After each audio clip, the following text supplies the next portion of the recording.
Dan aku pun sebetulnya tidak bangga sebagai aku punya gangguan jiwa, aku tidak pernah bangga gitu. Hal yang aku bangga adalah dimana walaupun aku punya gangguan jiwa, aku masih bisa berprestasi. Tapi tentunya aku tidak pernah bangga dengan ODGJ ku. Jadi ketika orang bangga kayak, this is Cegil, this is Cogil. Kayak, no. This is Ceris, ceweknya Paris. Ceweknya Paris. Ceweknya Paris ada. Ceris.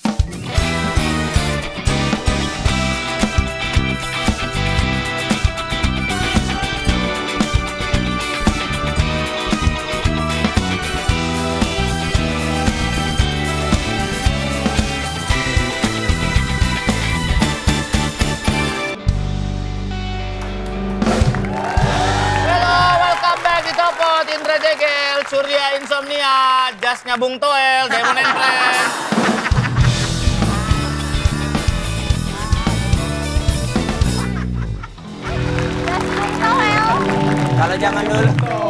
Kalau zaman dulu dia warna-warna biru gitu-gitu. Iya, biasa. cakep. Keren Keren gitu. banget. Keren Keren gitu. banget. Aku akhir-akhir lagi diet guys. Apaan Aku udah lagi sih? turun. Aku turun udah sekilo dalam seminggu. Sekilo. Iya. Lu ngapain lu? Jangan macam-macam ntar. Olahraga. Lu kan emah lu. Iya. Iya. Tapi ada obatnya, jadi kayak minum obat, jadi nggak biar. Berarti obat diantem obat lagi. Iya. Obat mah. Sekarang aku kalau minum susunya low fat. Kenapa emang? Susu low fat. Low Lemak. fat. Low fat. Biar Rendah lemak. Iya, rendah lemak. Lebih bagus lagi kalau susunya low fat Versite. Low fat and Aku low fat juga minum susunya low fat pager. Aku juga minum susu low fat kemarin terus aku cas lagi biar nggak low fat. Halo Tapi guys hari ini kita akan banyak belajar ini. Oh iya. Seru nih ngobrolin Seru banget nih. Ini kita datang seorang konten kreator yang luar biasa ya. Iya. Ini nih aku juga kaget. Dia pernah dirawat di room RSJ Ya. dan terdiagnosa bipolar. Ya. Tapi dia berhasil mendobrak stigma untuk kembali ke tengah masyarakat. Dan sekarang aktif jadi pembicara di berbagai forum tentang mental health. Nah ini kita harus ngobrol nih. Iya bener. Ini kita nih ketawa sampai rumah stres. Iya. Itu tuh hati-hati tuh. Syuting dulu baru teriakan nanti beres syuting. Gue pengen pulang, Gel. Iya, langsung aja ini dia. Yovania.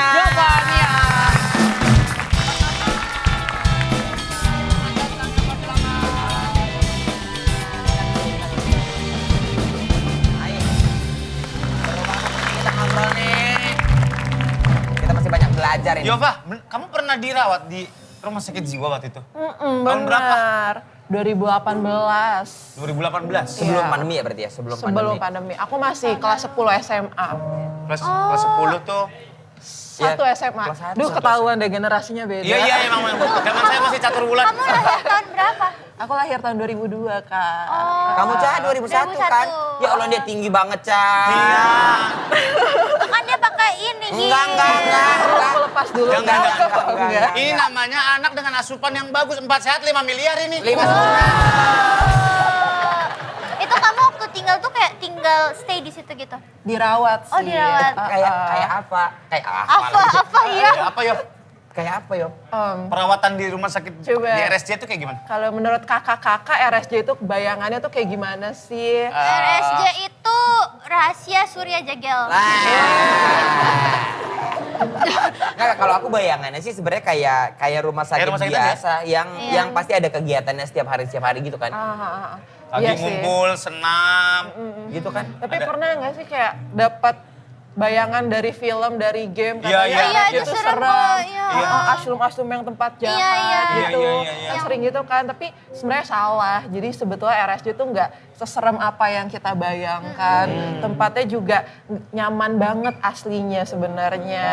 Jadi di sana betul kita dirawatnya itu kayak di rumah sakit pada umumnya aja. Tapi bedanya mungkin kalau rumah sakit umum dirawatnya buat fisik mereka, tapi kalau di rumah sakit jiwa dirawatnya untuk mental, untuk jiwa mereka. Dan betul banget banyak Makanya kegiatan yang seru gitu. Tempatnya juga mesti peaceful gitu karena kan untuk balikin ini lagi ya. Betul, RSJ terbaik itu ada di daerah Bogor dan itu emang daerahnya adem, nyaman, sejuk dan emang bagus banget buat mental, buat healing. Bahkan ada lapangan golfnya. Oh iya?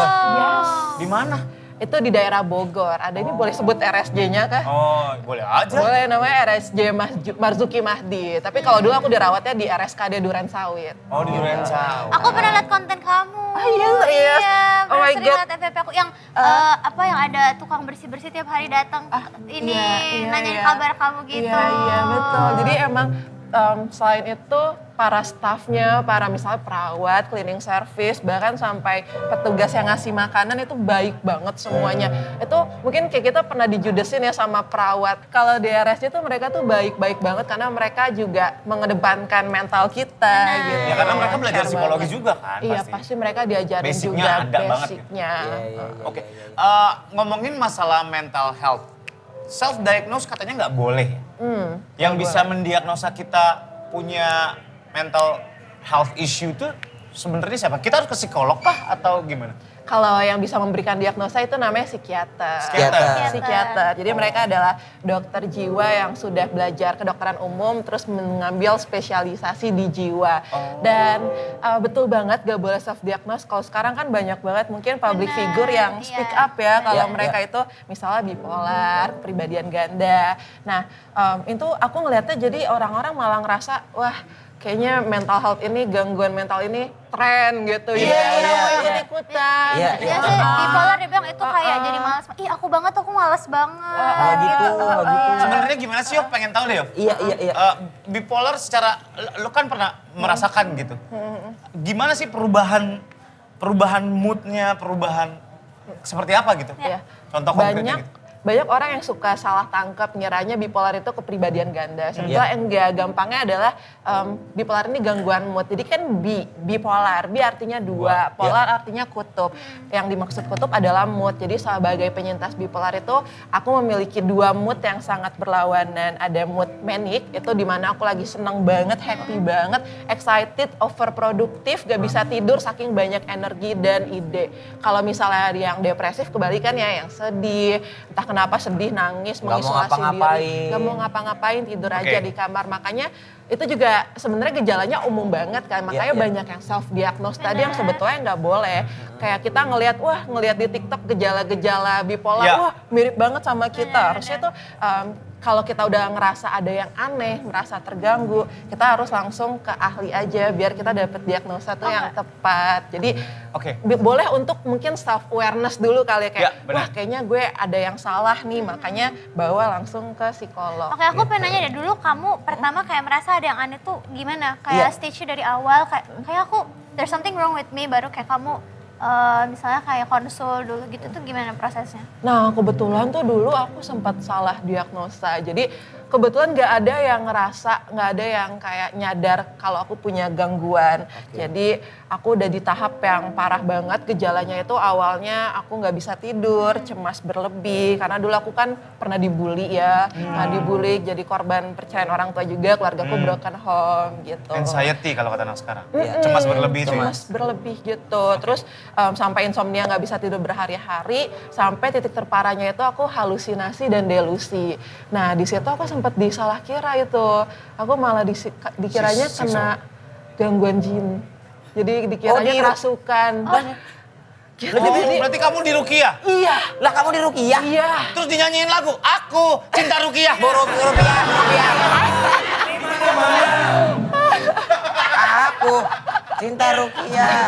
Cinta Rukiah. Kaget, sumpah kaget banget, cepet banget ini. Enggak. Jadi maksudnya karena kamu sudah sampai tahap delusi dan udah halusinasi. Aku tuh mikirnya macem-macem yang kayak kalau ditanya aja siapa nama kamu gitu. Aku tuh jawabnya bukan Yova tapi jawabnya Anto gitu. Jadi bener-bener dikira kena gangguan, dikira kerasukan. Anto gitu ya. Terus bahkan di tempat Rukiah tuh aku disalah treatment juga. Aku mendapatkan perawatan yang sangat tidak layak. Aku pas itu malah dipasung. Iya, aku Waktu di Rukiah? Iya nih ada buktinya kalau nggak percaya. Ini tuh bukti borgol. Oh my Aku pernah diborgol pakai borgol besi. Dengan alasan keamanan biar takutnya ngamuk segala macam. Betul, karena emang aku saat itu histeris, emang cenderung menyakiti diri sendiri. Tapi sebetulnya nggak boleh seperti itu, prosedurnya bukan seperti itu. Aku juga pernah diisolasi di rumah sakit jiwa, tapi dengan penanganan yang sangat manusiawi. Misalnya borgolnya bukan borgol besi, memang diikat tapi pakai yang sangat safety yang tidak akan menyakiti aku gitu. Yang tali gitu ya? Ya karena Iya, kalau yang misalnya tali, betul. kamu lagi itu tuh takutnya malah kalau yang besi sakit ya. Iya, betul, itu pasti kalau aku berusaha ngelepasin itu bisa melukai tanganku. Gitu. Oke, balik lagi ke masalah bipolar. Ada yang memicu itu kan, Yov? Maksudnya perubahan mood kamu yang tadi kamu bilang bisa turn tiba-tiba gitu, yang dari happy tiba-tiba langsung sedih. Apa yang memicu biasanya? Kalau itu pemicunya tuh macem-macem banget. Bahkan hal sekecil apapun bisa jadi pemicu. Dan biasanya kalau aku lagi manic, lagi senang-senangnya, itu aku cepet banget dropnya. Jadi kayak roller coasternya udah lagi, lagi naik-naiknya, tiba-tiba ada satu aja hal kecil misalnya apa ya. Terus aku lagi happy mau teleponan sama doi misalnya. Terus udah seneng banget nih, yes teleponan sama doi. Terus tiba-tiba headsetnya hilang, earphone-nya hilang. Itu bisa langsung Kayak nyari headsetnya kayak bisa sampai banting-banting barang. Gitu ya. Nggak kekontrol ya? Iya nggak kekontrol. Itu yang paling sulit itu mengontrol emosinya sih gitu. Kamu dulu dirawat berapa lama proses penyembuhannya? Aku dirawat tuh 2 kali sebenarnya. Pertama di 2018, itu aku dirawatnya lumayan lama karena udah sampai halusinasi delusi. Itu dirawatnya 3 minggu. Terus yang terakhir sebenarnya baru banget tahun lalu, 2023. Dan itu cepet banget karena memang itu aku cuma butuh istirahat aja. Dan aku di situ dengan inisiatifku sendiri aku menyerahkan diri ke rumah sakit jiwa. Kayaknya udah keren banget ya berarti untuk sadar gitu dan balik ya. Iya, Ya, segitunya awareness ya. Dan karena aku posisinya udah sadar kayak cuma butuh istirahat, ditenangin aja. Jadi itu cuma kurang dari seminggu sih, mungkin 5 hari. Sekarang gitu. minum obat gitu nggak? Aku masih rutin minum obat antipsikotik, antidepresan, obat tidur juga gitu. Biar lebih enak istirahatnya. Konsultasi rutin juga gitu. Sama ini Yop, kan ini orang-orang awam nih kadang-kadang kita bingung tuh menyebutnya. Yang tidak ofensif. Yang tidak ofensif gitu ya. Oke, kalau yang untuk orang gila itu tentunya sangat ofensif karena dari Kementerian Kesehatan pun juga sudah tidak menyarankan menggunakan kata itu karena sudah sangat banyak ya stigma tentang gila itu udah jelek banget. Jadi jangan panggil orang gila, kita bisa menyebutnya dengan ODGJ, orang dengan gangguan jiwa, atau ODMK, orang dengan masalah kejiwaannya. Bedanya itu kalau ODGJ itu mereka sudah di tahap yang disabilitas, tidak bisa berinteraksi, tidak bisa menjalani kehidupannya. Kalau ODMK, orang dengan masalah kejiwaan, mereka itu masih bisa aktif, produktif. Masih functioning gitu ya? Masih bisa berproduktif lah dalam kehidupannya. Dan ada lagi satu sebenarnya yang paling bagus dan sebenarnya aku juga baru tahu. Namanya Laras. Laras, iya jadi disebutnya Laras. Di Jakarta itu ada namanya Panti Sosial Bina Laras Harapan Sentosa. Itu adalah panti sosial yang menampung ODGJ yang terlantar. Dan ternyata mereka menyebut para ODGJ itu udah bukan pakai ODGJ lagi. Tapi Laras. Laras, iya makanya Panti Sosial Bina Laras. Bina Laras, oh iya. Laras, gitu. Oke. Kalau itu kan pasti ada penyebabnya ya, Yof. Maksudnya tahap ringannya tuh apa? Berarti kita udah mulai tidur udah mulai susah. Tahap ringannya apa sih? Tahap Ciri-cirinya ringannya- sepengalaman kamu gitu.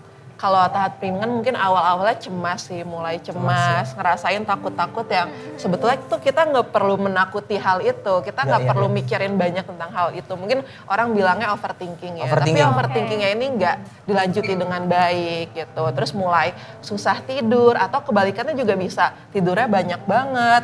Terus bisa dilihat dari pola makan juga, makannya itu bisa kayak antara dia nggak mau makan, nggak nafsu makan, atau makannya tuh berlebih makan. Kan banyak ya orang yang stres larinya makan. Stres tuh makan terus ya. Yes, terus dari segi produktif juga ada yang males banget atau bahkan ada yang over produktif banget, itu bisa juga. Gitu. Kan dulu kamu sempat di Rukiah, nah kan itu kan kayak salah gitu kan treatmentnya. Akhirnya bisa bener treatment itu gimana?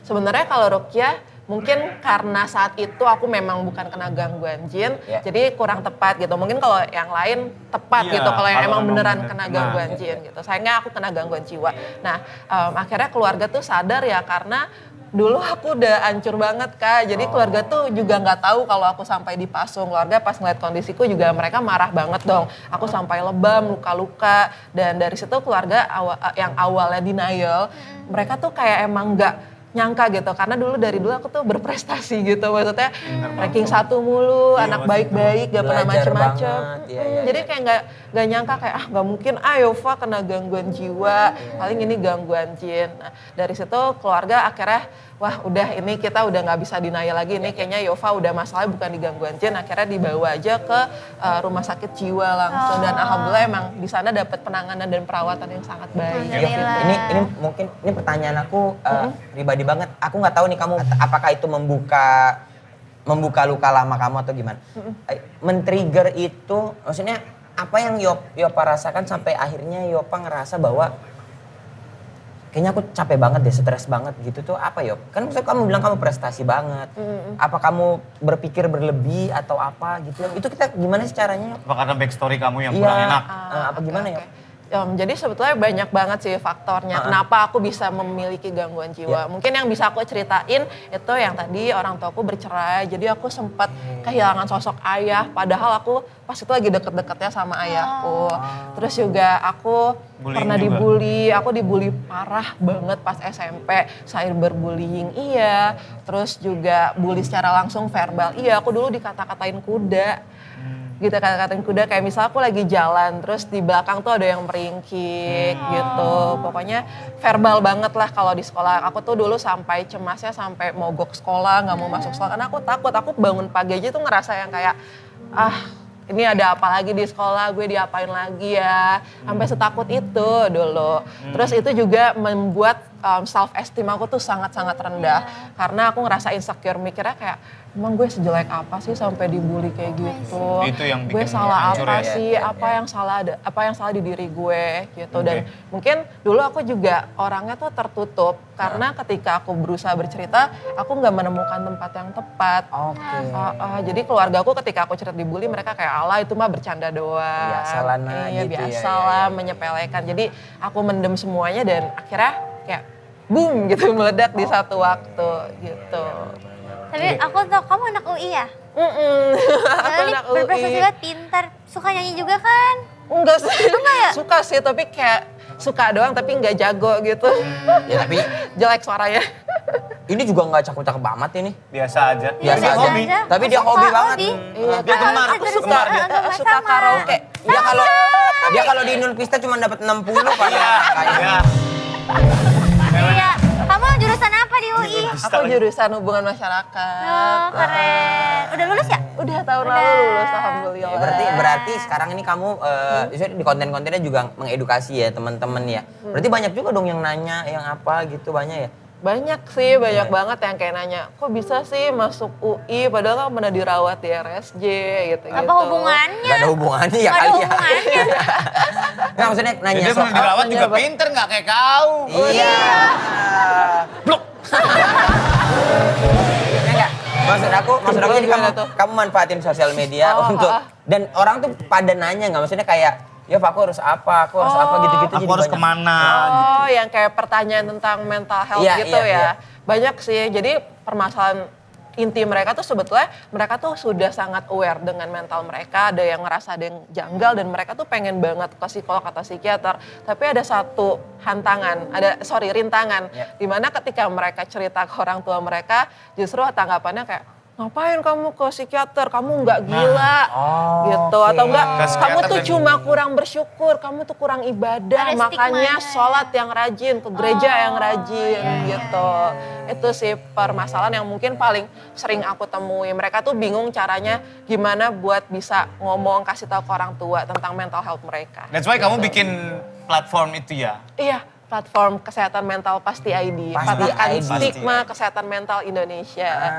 Masalah Itu stigma ngapain? itu pengertian orang dengan gangguan jiwa seperti apa, Ya, orang ya, dengan kesehatan mental seperti apa, penanggulangannya seperti apa. Karena sorry to say bukannya banyak, ya mungkin masih ada, kita juga lihat di berita, ada keluarganya yang mengalami gangguan jiwa, gangguan mental, malah jadi dipasung, malah jadi Iya, dikurung, Yes. malah diperlakukan dengan, lu sedih banget deh gitu perlakuannya. Dan ini jadi concern kamu juga nggak untuk ngasih edukasi ke masyarakat atau bahkan ke pemerintah gitu untuk bisa ngasih edukasi tentang ini gitu. Oke, jadi kalau concern utama PASTI ID itu sebetulnya PASTI itu akronim dari patahkan stigma. Dan stigma yang ingin kami patahkan adalah stigma-stigma yang tentunya berkaitan dengan kesehatan mental. Tadi betul banget kata Kak Surya, yang sampai dipasung lah, apalah.